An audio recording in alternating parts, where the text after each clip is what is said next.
Hello students, how are you? So this is chapter 2 of class 7 and this is part 2 of chapter 2, that is nutrition in animals. This is part 2. I have uploaded part 1. Please see part 1 before watching this part. Okay. So firstly we will see what we have read in part 1. So let's see. We have read mode of nutrition in animals. We know that is heterotrophic mode of nutrition, means animals take food from plants or other animals that eat plants. Okay, animals get their food from plants either directly by eating plants or indirectly by eating animals that eat plants. All organisms including humans require food for growth, repair and functioning of the body. Food consists of many components, and the components of food such as carbohydrates are complex substances. These complex substances cannot be utilized as such, so they are broken down into simpler substances, and the breakdown of complex components of food into simpler substances is called digestion. Okay, and animal nutrition includes nutrient requirement, mode of intake of food and its utilization in the body. And the main steps of nutrition in humans are ingestion, digestion, absorption, assimilation and excretion. See students, in the first part we have read about the digestion in humans. Human में digestion की process किस तरह से होती है, how food is digested, how it is absorbed, it is assimilated, or how the undigested food is thrown out from the body. So in this part we'll see the digestion process in grass eating animals like cows, buffaloes. तो उनके अंदर जो digestion की process हो वो किस तरह से होती है, will study this now. So digestion in grass eating animals. So you know grass eating animals, cows, buffaloes और बहुत सारे ग्रास ईटिंग एनिमल्स होते हैं, जैसे कि गोट होती है. तो वो क्या करते हैं, आपने काऊ और बफेलो को देखा होगा कई बार, वो कुछ खा नहीं रही होती हैं, उस टाइम पे भी वो अपना मुंह को हिलाती रहती हैं. ठीक है, च्यू करती रहती हैं किसी चीज़ को अपने मुंह के अंदर, आपने देखा होगा. ठीक है, तो वो क्या करती रहती हैं, वो खा नहीं रही हैं उस टाइम पे कुछ. ठीक है, बट दे आर च्यूइंग. काऊ और buffalo, if you have noticed, they chew continuously on something. ठीक है, तो कैसे होता है उनके अंदर डाइजेशन का प्रोसेस, वो इस तरह से च्यू क्यों करती रहती हैं, जब वो खा ही नहीं रही हैं, उन्होंने कुछ खाया ही नहीं, तो वो च्यू क्या कर रही हैं, वो सब हम देखेंगे. ठीक है, तो क्या होता है, जो आपको पता है काऊ और बफेलो जो हैं वो क्या खाते हैं, दीज ऑर्गेनिजम्स ईट ग्रास. ठीक है, जब वो ग्रास को खाते हैं तो हमने ह्यूमन के अंदर क्या पढ़ा था, जब हम फूड को अंदर लेते हैं बॉडी के अंदर तो हमारे माउथ में पहले वो डाइजेस्ट होता है, then it gets digested in stomach, then in small intestine. ठीक है, then it passes into the large intestine. तो इस तरह से होता है. लेकिन ग्रास ईटिंग एनिमल्स में ऐसा नहीं होता है. वो क्या करते हैं, जब वो ग्रास को खाते हैं, अपने मुंह में डालते हैं, ग्रास को इनटेक करते हैं, इंजेस्ट करते हैं, that was the first step of nutrition, ingestion. तो इंजेशन की प्रोसेस जब होती है तो वो ग्रास को इंजेस्ट करते हैं अपनी बॉडी के अंदर थ्रू द माउथ. तो जब वो घास को खाते हैं तो वो उसको स्वेलो कर लेते हैं, मतलब उसको एकदम से गटक जाते हैं, या फिर हम बोलते हैं निकल जाते हैं, और वो उनके पेट में चला जाता है. ठीक है, उन्होंने उसको चबाया नहीं. ठीक है, क्योंकि वो च्यू करने का काम जो है वो बाद में करेंगे, हम ऐसा नहीं कर सकते, right. We humans can not do this type of things, our process is different. तो जो ग्रास ईटिंग एनिमल्स हैं वो क्या करते हैं, वो घास को अपने मुंह में लेते हैं और दे जस्ट स्वेलो. ठीक है, उसको निगल जाते हैं और वो स्टमक के अंदर जो उनकी ग्रास है वो चली जाती है. ठीक है, आपको यहाँ पे एक काऊ के डाइजेस्टिव सिस्टम का फिगर दिखाई दे रहा है. So this is the digestive system of cow. तो यहाँ पे आपको ये ग्रीनिश पार्ट जो ऊपर दिख रहा है, this is called the rumen. ठीक है, जो घास वो स्वेलो कर लेते हैं, ग्रास को जो काउज या बफेलो स्वेलो कर लेती हैं, वो जो ग्रास होती है वो कहाँ जाती है, रूमेन के अंदर जाती है. ठीक है, तो ये स्टमक का ही एक पार्ट है. इनका जो स्टमक होता है वो बहुत बड़ा होता है. तो ये स्टमक के कौन से पार्ट में जाती है ग्रास, रूमेन के अंदर जाती है. ठीक है, तो रूमेन में क्या होता है, दैट ग्रास और that food gets partially digested. कुछ लेवल पे वो डाइजेस्ट हो जाता है. ठीक है, जो पार्शियल डाइजेस्टेड ग्रास होती है, पार्शियली डाइजेस्टेड फूड होता है रूमेन के अंदर, that is called the curd. ठीक है, उसको हम क्या बोलते हैं, कर्ड. फिर वो जो कड पार्ट है, जो हम पार्शियली डाइजेस्टेड फूड है, जो जिसको हम कड बोल रहे हैं, वो कड क्या होती है, वो माउथ के अंदर वापस आती है, ठीक है, धीरे धीरे स्मॉल स्मॉल पीसीस के अंदर, स्मॉल स्मॉल लम्ब्स के अंदर माउथ के अंदर वापस आती है। फिर वो एनिमल उसको आराम से च्यू करते हैं, उसको चबाते हैं, ठीक है। इस प्रोसेस को हम बोलते हैं रूमिनेशन, ठीक है। और ऐसे एनिमल्स जो अपने फूड को बाद में च्यू करते हैं, ठीक है, र्यूमन में जाने के बाद फिर वो कट बन के दोबारा से माउथ में आता है, तो ऐसे एनिमल्स को हम बोलते हैं रूमिनेंट्स बोलते हैं। The process is called rumination and the animals are called ruminants, ठीक है। अब आपको पता है जो ग्रास होती है, ग्रास के अंदर सेल्यूलोज होता है। Cellulose is also a type of carbohydrate, but we can not digest carbohydrate. अगर आप घास खाओगे तो आप उसको डाइजेस्ट नहीं कर सकते हो। क्यों नहीं कर सकते हो? बिकॉज इट कंटेन्स सेल्यूलोज, ठीक है। तो आप सेल्यूलोज को डाइजेस्ट नहीं कर सकते हो, that's why you can not eat grass. But जो रूमिनेंट्स होते हैं उनकी बॉडी, उनके स्टमक के अंदर एक स्ट्रक्चर होता है, that is called the rumen, ठीक है। और रूमेन कहाँ होता है? ऑसोफेगस और स्मॉल इंटेस्टाइन के बीच में। मीन्स जो रूमेन है that is connected to oesophagus आगे से, और पीछे से वो कनेक्ट होता है स्मॉल इंटेस्टाइन से। तो जो रूमिनेंट्स होते हैं, ठीक है, उनके अंदर क्या रूमन होता है, ठीक है। तो जो सेल्यूलोज है, कार्बोहाइड्रेट या जो उन्होंने ग्रास खाया, that is made up of cellulose, ठीक है। तो वहाँ पे जो सेल्यूलोज होती है वो डाइजेस्ट कैसे होती है एनिमल की बॉडी के अंदर? क्योंकि वहाँ पे कुछ बैक्टीरियाज ऐसे प्रेजेंट होते हैं जो हमारी बॉडी में नहीं होते हैं, और वो क्या करते हैं? सेल्यूलोज को डाइजेस्ट करने का काम करते हैं, ठीक है। We can not digest the cellulose part because we do not have those bacterias. जो रूमिनेंट्स हैं उनकी बॉडी में वो बैक्टीरिया होते हैं स्टमक के अंदर जो सेल्यूलोज को डाइजेस्ट करने में हेल्प करते हैं, that's why they can easily digest the cellulose, okay. So next is feeding and digestion in amoeba. Amoeba आपको पता है it is a single celled organism, सिर्फ एक ही सेल है, सिंगल सेल ऑर्गेनिज्म है, it is a micro organism. तो ये किस तरह से खाने को फीड करता है, कैसे खाना खाता है और किस तरह से खाना डाइजेस्ट होता है अमीबा के अंदर, वो हम देखेंगे। See, amoeba is a microscopic single celled organism found in pond water. Microscopic means it can only be seen under a microscope. आप इसको नेकेड आइज से नहीं देख सकते हो, आपको माइक्रोस्कोप की ज़रूरत पड़ेगी उसे देखने के लिए। And where it is found in pond water, and it is single celled, एक ही सेल का बना होता है। आपको पता है हमारी बॉडी मिलियंस, बहुत सारे सेल्स से मिलकर बनी हुई है, मिलियंस, ट्रिलियंस, बहुत सारे, ठीक है। You can not imagine the number, but amoeba is form of only one cell, ठीक है। It is called a unicellular organism and we are called the multicellular because we are made up of many cells, okay. So amoeba is a unicellular और single cell organism that can be seen only under a microscope. तो amoeba के जो cell है उसके ऊपर एक membrane होती है, this is called the cell membrane, ठीक है। सेल मेम्ब्रेन जो होती है, सेल मेम्ब्रेन होती है उसके ऊपर, और कैसा स्ट्रक्चर होता है उसका? राउंडेड स्ट्रक्चर होता है। राउंडेड स्ट्रक्चर का उसके अंदर एक न्यूक्लियस होता है, this is the nucleus part, ठीक है। उसके बाद क्या होता है उसके अंदर? वैक्यूल्स होते हैं, छोटे छोटे ब्लैंक स्पेसेस, खाली स्पेसेस होते हैं जिनको हम वैक्यूल्स बोलते हैं, ठीक है।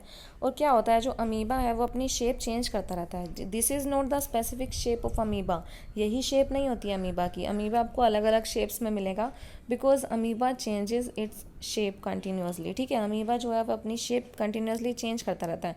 वो क्या करता है, इस तरह से अपनी शेप को चेंज करता है कि वो अपनी बॉडी में से प्रोजेक्शंस को बाहर, जैसे मान लो ये अमीबा का शेप है, तो वो धीरे धीरे क्या करेगा, वो अपनी बॉडी से इस तरह से प्रोजेक्शंस को बाहर निकाल लेगा। So these are the projections, ऐसे फिंगर के जैसे उसके हम बोल सकते हैं उसके पैर जैसे बन जाते हैं, ठीक है। These are called the pseudopodia, ठीक है। स्यूडो का मतलब होता है नकली और पोडिया का मतलब होता है पैर। Pseudo means false, podia means leg, ठीक है। So these are like the false legs और फॉल्स फीट हम बोल सकते हैं। तो ये फॉल्स फीट क्यों डेवलप करता है? मूव करने के लिए और फूड को कैप्चर करने के लिए, ठीक है। फूड को लेने के लिए it pushes out finger like projections, these are called the pseudopodia. तो अमीबा क्या खाता है? Amoeba feeds on some microscopic organisms. देखो itself is a micro organism, ठीक है। तो ये कुछ माइक्रो ऑर्गेनिजम्स को खाता है। व्हेन इट सेंसेस फूड, जब उसको पता चलता है कि आसपास कुछ फूड पार्टिकल है, तो वो अपने स्यूडोपोडिया को बाहर निकाल लेता है, ठीक है, फूड की डायरेक्शन में उसको पुश करता है, ठीक है। और जैसे ही वो खाना उसको, जैसे अगर मैं यहाँ पे बात करूँ तो यहाँ पे सपोज खाना है, ठीक है, ये उसका खाना है, तो स्यूडोपोडिया ऐसे ही वो कवर कर लेता है, मीन्स इसको बंद कर लेता है, और जो फूड है वो उसकी बॉडी के अंदर आ जाता है। तो इस तरह से जो अमीबा है वो फूड को ले लेता है, ठीक है। तो food becomes trapped in a food vacuole. अब जहाँ ऐसे अगर ये बंद हो जाएगा तो यहाँ पे क्या बन जाएगा, एक ब्लैंक स्पेस बन जाएगा, and that blank space is called vacuole, एक फूड वैक्यूल बन जाता है, ठीक है। तो उसके अंदर वो खाना ट्रैप हो जाता है। Digestive juices are secreted into the food vacuole. आपको पता है कि फूड को डाइजेस्ट करने के लिए क्या चाहिए, डाइजेस्टिव जूसेस चाहिए, ठीक है, फूड को डाइजेस्ट करना है ना। तो उस फूड वैक्यूल के अंदर जहाँ पे फूड पार्टिकल प्रेजेंट है वहाँ पे अमीबा की बॉडी से फूड डाइजेस्टिव जूसेस सिक्रीट होते हैं। डाइजेस्टिव जूसेस क्या करते हैं, फूड को ब्रेक डाउन कर देते हैं सिंपल सब्सटेंसेस के अंदर, ठीक है। तो वो फूड पार्टिकल जो होता है वो डाइजेस्ट हो जाता है। डाइजेस्ट होने के बाद वो डाइजेस्टेड फूड जो है वो एब्जॉर्ब हो जाता है अमीबा की बॉडी के अंदर, और जो एब्जॉर्ब्ड सब्सटेंसेस होते हैं वो किस काम आते हैं, अमीबा के ग्रोथ में, मेंटेनेंस में, ठीक है। And the undigested residue of food is expelled outside by the vacuole. और जो अनडाइजेस्टेड फूड होता है वो वैक्यूल की हेल्प से ही अमीबा की बॉडी से बाहर आ जाता है, ठीक है। देखो, amoeba is a single celled organism, but still it is performing all the steps of nutrition: ingestion, digestion, absorption, assimilation, egestion, ठीक है। सभी पांचों के पांचों जो steps होते हैं न्यूट्रिशन के वो सब हो रहे हैं, and these all steps are done only by a single cell, ठीक है। तो इस तरह से अमीबा के अंदर न्यूट्रिशन की प्रोसेस होती है, ठीक है। So that's all for this chapter. Your chapter has completed. So what we have learnt, we'll see. There are some important words I have written that you have learned from this chapter. So first is absorption. You know, this is the third step of nutrition. The digested food is absorbed by the body. Okay, next is amino acid. Amino acid is the end product of digestion of proteins. Proteins get digested into amino acids. Next is assimilation. Assimilation is the use of the absorbed food by the cells of the body. Next is amoeba. Amoeba is a single celled microscopic organism. Bile. Bile is the digestive juice that is secreted by the liver. Next is buccal cavity, that is mouth. Canine is the part of teeth, it is a teeth. Cellulose is a carbohydrate that is present in the grass. We cannot digest cellulose because we do not have those bacteria that can digest cellulose. Okay, digestion is a process of breakdown of food into simpler substances. Egestion is the removal of undigested food. Fatty acids is the end product of fats. Fats gets digested into fatty acids and glycerol. Food vacuole that helps the amoeba to take food. Okay, gallbladder is a sac, or we can say it is a pouch where bile is stored by the liver. Next is glycerol. Glycerol is also the end product of digestion of fats. Fats gets digested into fatty acid and glycerol. Incisor is a type of teeth. Okay, next is ingestion. Ingestion means intake of food. Liver. Liver is a gland that secretes bile and it is the largest gland of the body. Milk teeth. First set of teeth in a baby are called milk teeth. Molar. Molar is a type of teeth. Permanent teeth are the teeth that comes after milk teeth falls off. Okay. Pancreas. Pancreas is also a gland that lies below the stomach, and pancreas also secrete digestive juices and helps in the digestion of food. Especially it helps in the maintenance of blood glucose level. Okay. Premolar is also a type of teeth. Pseudopodia means false leg that amoeba has. Rumen is a part of stomach of ruminants or grass eating animals. Ruminant means grass eating animals. Okay, rumination, the process of chewing of partially digested food, that is called the cud. Salivary glands are present in our mouth that secrete saliva. Villi are the finger like projections present on the inner wall of the small intestine. that helps in the absorption of food by increasing the surface area. Next is saliva. Saliva is a digestive juice that is secreted by salivary gland that helps in the digestion of starch. Okay, so these were the important words from this chapter. Now we'll see some important points from the chapter.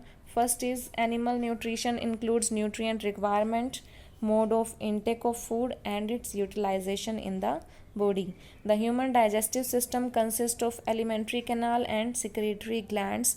Alimentary canal consists of buccal cavity, esophagus, stomach, small intestine, large intestine, and anus. Okay, the main digestive glands which secrete digestive juices are salivary glands, liver, and the pancreas. Remember, liver is the largest gland of the body. The stomach wall and the wall of the small intestine also secrete digestive juices. Modes of feeding vary in different organism. I told you अलग अलग organism का food intake करने का तरीका, feed करने का तरीका अलग होता है. And nutrition is a complex process. It has main 5 steps, that is ingestion, digestion, absorption, assimilation, and egestion. Ingestion means intake of food. Digestion means breakdown of food into simpler substances. Absorption means absorption of food is absorbed by the blood. Okay, next is assimilation. Absorbed food is used by the body cells. Okay, and egestion, that is removal of the undigested food. Next is digestion of carbohydrates like starch begins in the buccal cavity. Starch की digestion buccal cavity में start हो जाती है. The digestion of protein starts in the stomach, and the bile secreted from the liver, pancreatic juice from the pancreas, and the digestive juice from the intestinal wall complete the digestion of all components of food in the small intestine. The digested food is absorbed in the blood vessel from the small intestine and will help in absorbing the food. Okay, the absorbed substances are transported to different parts of the body through the blood. Water and some salts are absorbed from the undigested food in the large intestine. The undigested and unabsorbed residues are expelled out of the body as feces through the anus. The grazing animals like cows, buffaloes, and deer are known as ruminants. They quickly ingest मतलब वो जल्दी से food को intake कर लेते हैं. Swallow their leafy food and store it in the rumen. Later the food returns to the mouth and animal chews it peacefully. Amoeba ingest its food with the help of its false feet or pseudopodia. The food is digested in the food vacuole. Food vacuole के अंदर जो वो food होता है digest हो जाता है. ठीक है, so this was the summary of the chapter. Now will solve some questions. Let's see. So the first question is the main steps of nutrition in humans are. Humans के अंदर nutrition के main steps कौन कौन से होते हैं? Sequential manner में हम बताएंगे. That are the ingestion, digestion, absorption, assimilation, and egestion. Next is the largest gland in human body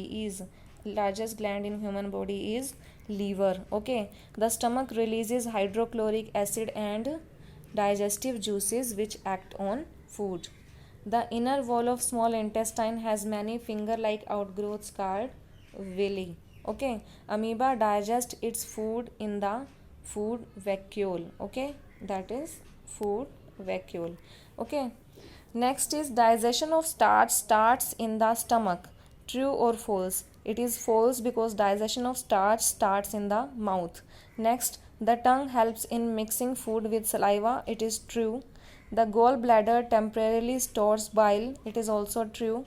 The ruminants bring back swallowed grass into their mouth and chew it for some time. This is also true. Okay, now we'll see here. You have to match the words from column 1 to the column 2. So first is salivary gland. Salivary gland क्या secrete करती हैं? saliva secretion. Okay, next is stomach. stomach में क्या होता है? stomach क्या करता है? One second. तो stomach को हम किससे मैच करेंगे? acid release. acid is released in the stomach. Okay, hydrochloric acid. Which acid is released in the stomach? Hydrochloric acid. Okay, next is liver. liver से क्या सिक्रेट होता है, bile juice, okay, bile juice secretion. Next is rectum. Rectum में क्या होता है, release of faeces, जो आपका अनडाइजेस्टेड फूड होता है that is released from the rectum. Small intestine, small intestine digestion is completed. Digestion कहाँ कंप्लीट होता है, स्मॉल इंटेस्टाइन में, ठीक है। Next is large intestine. Large intestine को हम किससे मैच करेंगे, absorption of water, okay, absorption of water. और सॉरी एक मिस्टेक हुआ यहाँ पे, जो रेक्टम है, रेक्टम को हम मैच करेंगे स्टोरेज ऑफ अनडाइजेस्टेड फूड से, ठीक है। और यहाँ आएगा हमारा एनस, ठीक है। Anus helps in the release of faeces और फीकल मैटर, ठीक है। रेक्टम को हम मैच करेंगे storage of undigested foods. Undigested food after water और सोल्ट्स एब्जॉर्प्शन कहाँ जाता है, वो रेक्टम में जाके स्टोर हो जाता है, टेम्परेरीली स्टोर होता है, ठीक है। उसके बाद एनस के थ्रू वो फीसिस की फॉर्म में, सेमी सॉलिड फॉर्म में वो बॉडी से बाहर आ जाता है, okay. So students, that was your chapter. I hope you have liked this chapter. In case of any query and if you want to say something, you can write to me in the comments. Okay, now bye bye, take care, thank you.